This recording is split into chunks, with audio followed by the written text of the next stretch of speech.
Welcome to my channel GIC. Subscribe for daily IELTS listening test.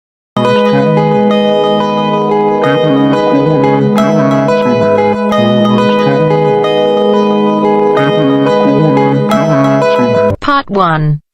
You will hear a radio.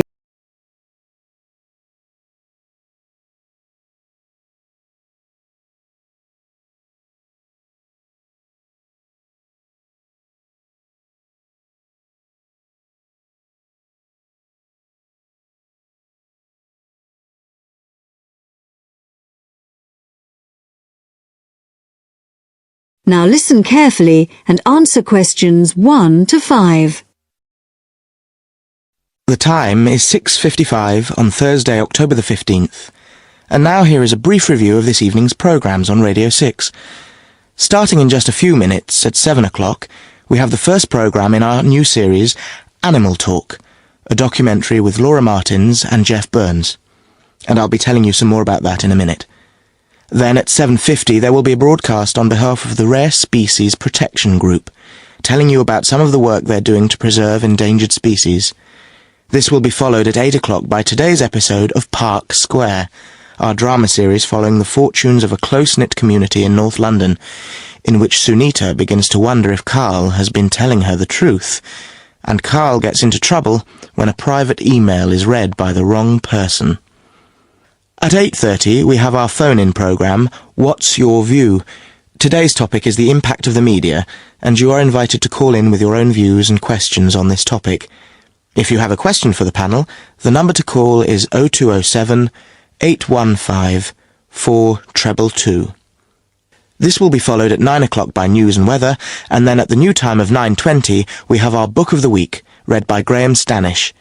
This week's book is a collection of Rudyard Kipling's Just So stories, which the author wrote for his children at the beginning of the 20th century, and which are now enjoyed by children and adults alike.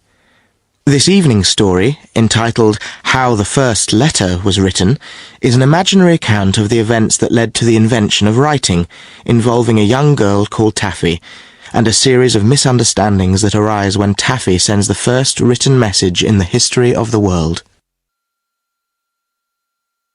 Before you hear the rest of the talk, you have some time to look at questions 6 to 10.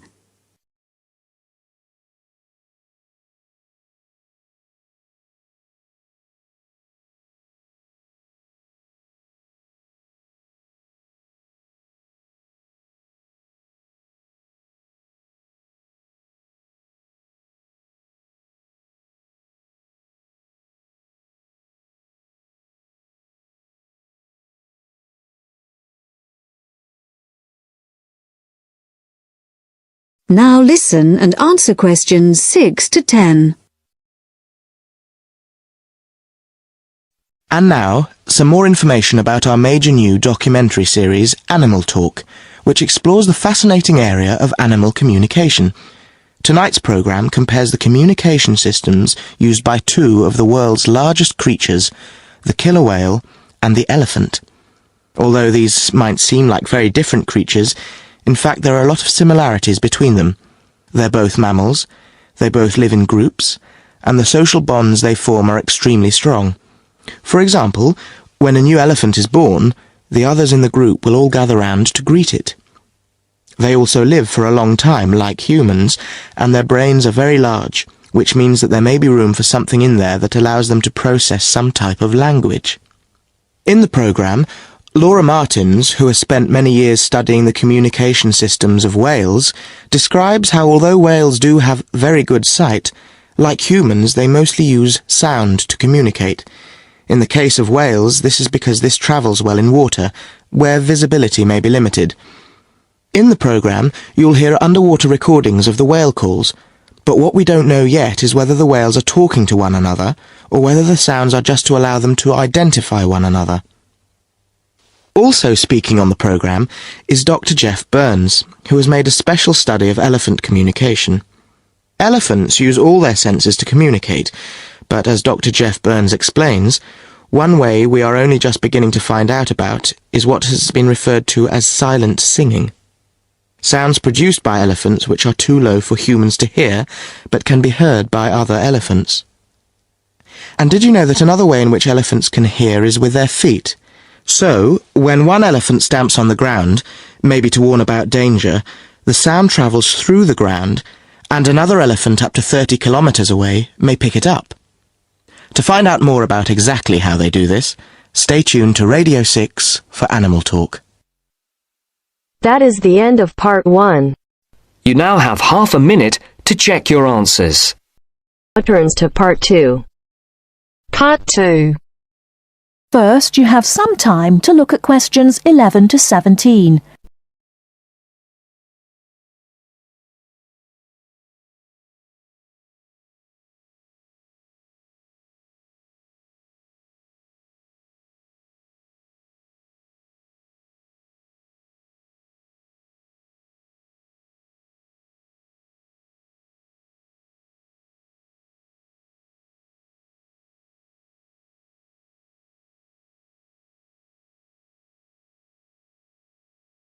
Now, listen carefully and answer questions 11 to 17.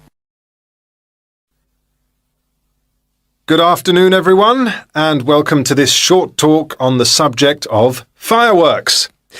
Now, fireworks, as I'm sure many of you know, were invented in China, though there has long been disagreement as to exactly when, or even in which century. The consensus nowadays, though, is that it was in the 6th, as there is considerable evidence of war rockets being made then. We also know that fireworks were in use by the 7th century in Arabia, where they were called Chinese arrows, reflecting their military potential. It then took a long time for them to spread to Europe. In fact, it wasn't until the 1200s that fireworks made their appearance there. The basic ingredients of fireworks have changed little to this day. Their explosive capacity comes mainly from black powder, also known as gunpowder, which is produced from a mixture of charcoal, sulfur, and potassium nitrate. A modern aerial firework, the kind used nowadays in big public displays, not the small rocket type that you might remember from your childhood, is normally made in the form of a shell, often a sphere about the size of a peach. Inside the shell are a number of stars, surrounded by black powder, and running through the centre of the round shell is a charge that makes the firework explode when it reaches the desired altitude. This is known as the bursting charge. When this explodes, it ignites the outside of the stars, which begin to burn with bright showers of sparks. Since the explosion throws the stars in all directions, you get the huge sphere of sparkling light that is so familiar at firework displays. A shell of this kind is launched from a 75mm diameter mortar, which in some ways resembles the type used by the military. The mortar is a steel, or increasingly for safety reasons, shatterproof plastic pipe. This is likely to be 500mm long and sealed at one end. The other end is aimed at the sky, and at the bottom of the pipe, below the shell, is placed a cylinder containing black powder. This has a long fuse, which projects out of the tube. When this is lit, it quickly burns down to the lifting charge, which explodes to launch the shell. In so doing, it also lights the shell's fuse. The shell's fuse burns while the shell rises to its correct altitude and then ignites the bursting charge so it explodes. Before you hear the rest of the talk, you have some time to look at questions 18 to 20.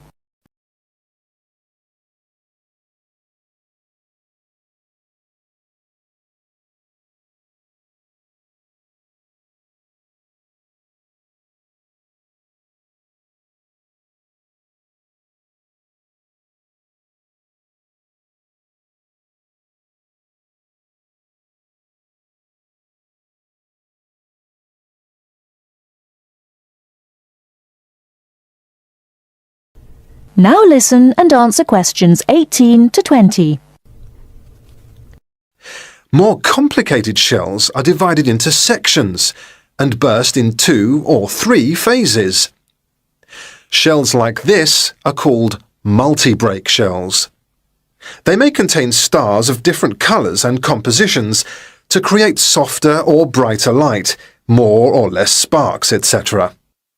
Some shells contain explosives designed to crackle in the sky, or whistles that explode outward with the stars. The sections of a multi-break shell are ignited by different fuses, and the bursting of one section ignites the next. The shells must be assembled in such a way that each section explodes in sequence to produce a distinct, separate effect. The pattern that an aerial shell paints in the sky depends on the arrangement of stars inside the shell. For example, if the stars are equally spaced in a circle, with black powder inside the circle, you will see an aerial display of smaller star explosions equally spaced in a circle. To create a specific figure in the sky, for instance a heart shape, you create an outline of the figure in stars inside the shell. Then you place explosive charges inside those stars to blow them outward into the shape of a large heart. Each charge has to be ignited at exactly the right time, or the whole thing is spoiled. Many other shapes have particular names, like the willow. This is formed by stars that fall in the shape of willow tree branches, spreading a little to the side and then downwards. The high charcoal composition of the stars makes them long burning, so they may even stay visible until they hit the ground. The ring shell is fairly basic. It is produced by stars exploding outwards to produce a symmetrical ring of coloured lights. More complex is the pattern created by the palm, which contains large comets or charges in the shape of a solid cylinder. These travel outwards, explode and then curve downwards, like the limbs of a palm tree. The serpentine, the last one for now, is different again. When this one bursts, it sends small tubes of incendiaries scattering outwards in random paths, which may culminate in exploding stars. It can be quite spectacular. That is the end of part 2. You now have half a minute to check your answers. Part 3. You will hear a woman called Phoebe, who is training to be a teacher, talking to her tutor called Tony about research she has done in a school. First, you have some time to look at questions 21 to 25.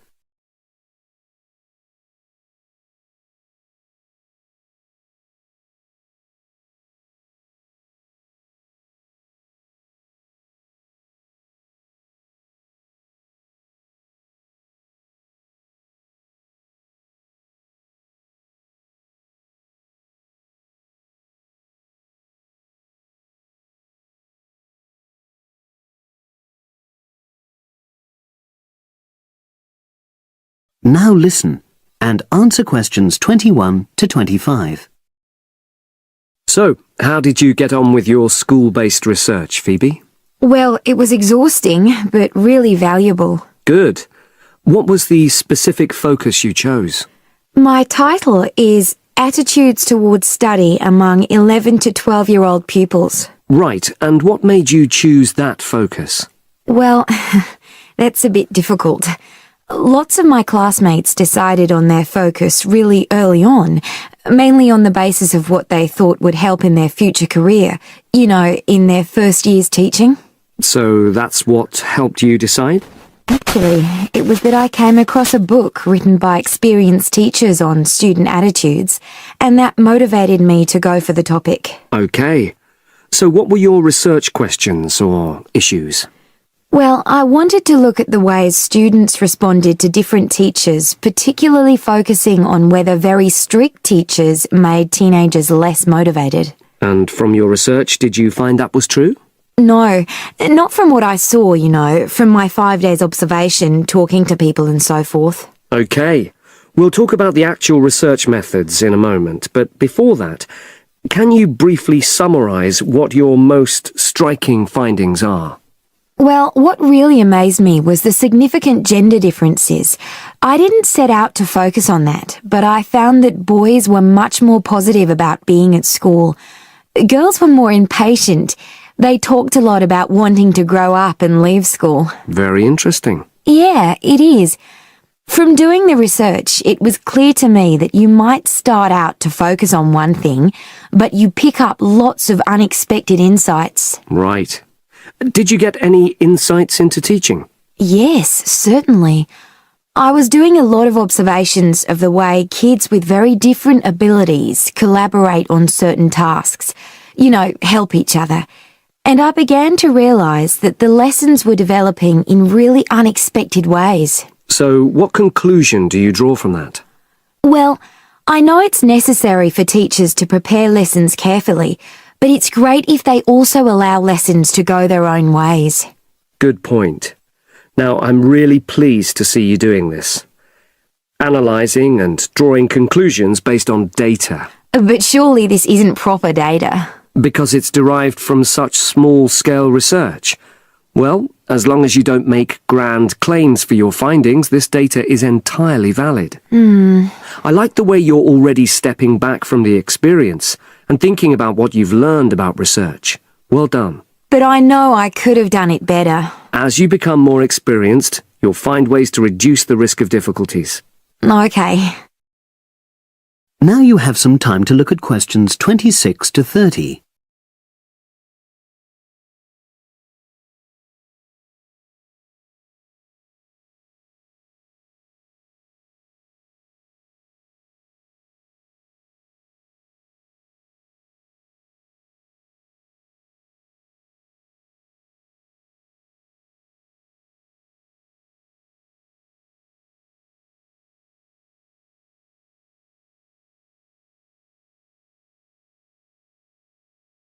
Now listen and answer questions 26 to 30.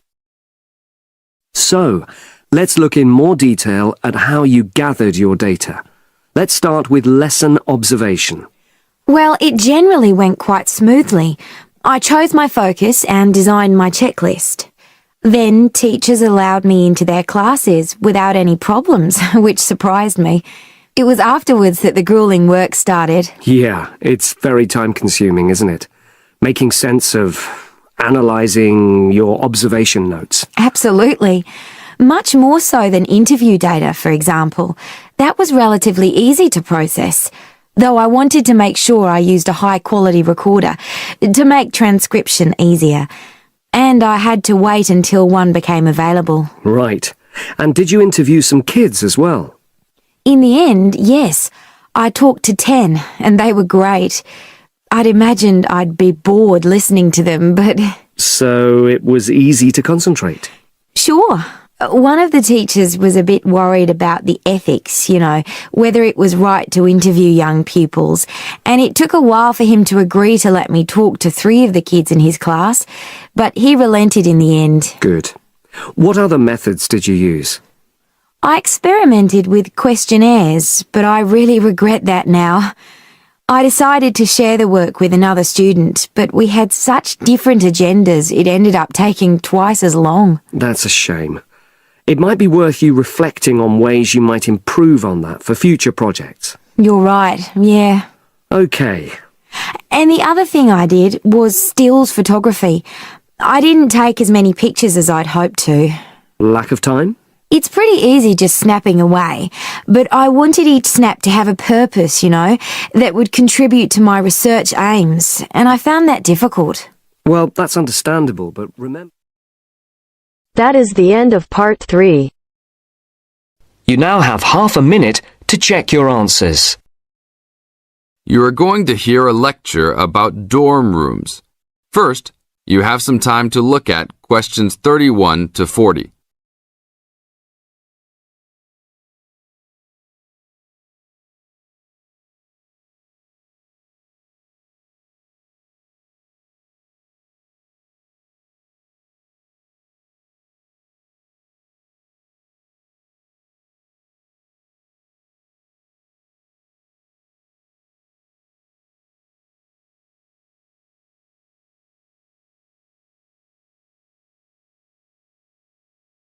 Now listen to the tape and answer questions 31 to 40. Welcome to your new home for the upcoming year. These dorm rooms are among the best in the nation and are the newest ones at this school. So I hope you will all learn to appreciate them and take good care of all the facilities here. I am Gina, and I will be residential advisor in this building for the year. Today I am going to tell you about some of the programs and facilities that are available to you. I will also be telling you the rules that everyone is expected to abide by. I will be asking you to give me your full attention for the next few minutes. I will first tell you about the facilities that are available to you. The dining facility is located on the first floor of the building. Thanks for watching. It is open 7 days a week from 7 a.m. to midnight. All the food offered to students is freshly made every day, and my own opinion is that the food is actually quite good. Feel free to come and grab a banana for breakfast or sit down with a group of friends for dinner. Although your meals are served buffet style, please do not waste food. All students are expected to clean their own tables after meals. In the basement of this building, there is a gym and recreational hall. The gym has workout equipment such as treadmills and weight sets. In the recreational hall, there are ping pong tables and a pool table for student use. You must sign in when using this equipment, and you will be held responsible for any damages or losses. The gym and recreational hall are open daily from 10 a.m. to 10 p.m. There is a kitchen located on the second floor of this building. Your dorm key will open this door. Inside there is a refrigerator, a microwave, an oven, and a stove. This room is open 24 hours a day, 7 days a week. If you decide to cook a meal, please be considerate to all the students and clean up after yourself. You can use some food in here, but please do not make a mess. Some students do end up having their food eaten from the fridge, so be careful. Don't leave anything that looks like it tastes really good. Do not leave pots and pans lying around in the kitchen. Please store these in your room. There are many programs being sponsored by our building this year. One of the most popular is our Saturday morning outings. In the past years, these trips have included going fishing, hiking, cycling, ice skating, and even going to the beach. There will be a listing of scheduled events coming out soon. The university sponsors these trips, so transportation will be provided. However, there are usually some costs associated, though they are usually minimal. Our building also has a volleyball team. All students who live in this building are welcome to join. Last year we won first place in the dorm league. Please sign up at the front desk if you are interested as soon as possible, as there are only 20 spaces available based on a first-come, first-served rule. The last things I want to talk about are the rules of our building. I know rules can be boring, but they are necessary to ensure the welfare of everyone living here. First, noise levels must be kept to a minimum after 11 p.m. Many students have early classes, so for those of you that have the luxury of sleeping until 10, please don't stay up late making lots of noise. Secondly, all visitors must sign in at the front door. Even if you have friends that are regular visitors, they must still always sign in. This rule is to prevent theft and robbery from occurring. Thirdly, alcohol and drugs are not permitted in this dorm in any place or at any time. Lastly, just be safe and have a great time. University is the greatest time of your life, so make the most of it. Thank you all for your attention. That is the end of part 4. You now have half a minute to check your answers.